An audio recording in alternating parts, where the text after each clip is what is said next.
Vice President Senator Shettima says the newly launched operating model and framework for economic and financial inclusion symbolizes the commitment of the President Bola Ahmed Tinubu's administration to enhancing financial and economic inclusion across Nigeria.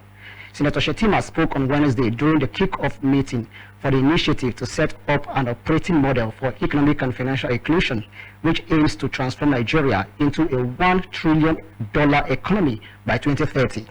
Addressing members of the team and other stakeholders at the maiden meeting, the Vice President noted that the idea is to provide access to capital and eradicate poverty through interventions and critical policies.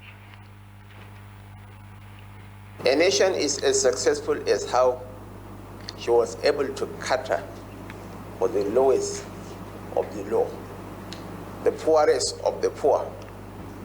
By minting billionaires and millionaires is not a litmus test for the success of a nation.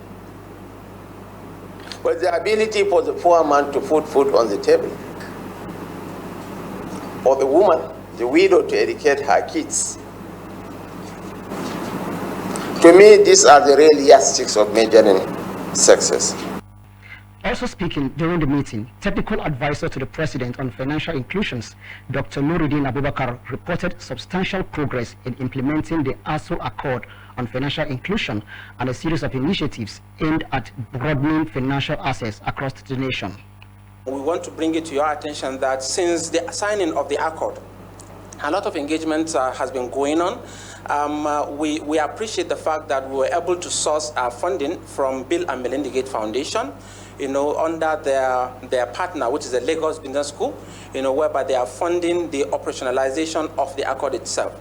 As part of the conversation around it, we have setting up the operating model as well as the legal framework so that whatever we are doing to ensure that it is legally covered, and of course we are doing it, and more importantly, the alignment with the renewed hope agenda of our dear President Bola Ahmed Tinubu. Yeah, the project manager at the Lagos Business School, Professor Olayinka David West, commended the Tinubu administration for putting economic and financial inclusion on the front burner by signing of the ASO Accord earlier in April.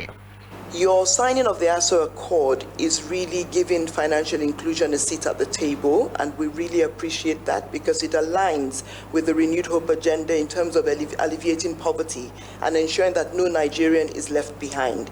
But when we looked at what we've been doing so far, because we've always known that there's a national need for financial inclusion, both at the national level, coordinating level, as well as the subnationals. So the Renewed Hope Agenda and the ASO Accord is really a gateway into that process. 5th, 2024, unveiled the ASO Accord on economic and financial inclusion.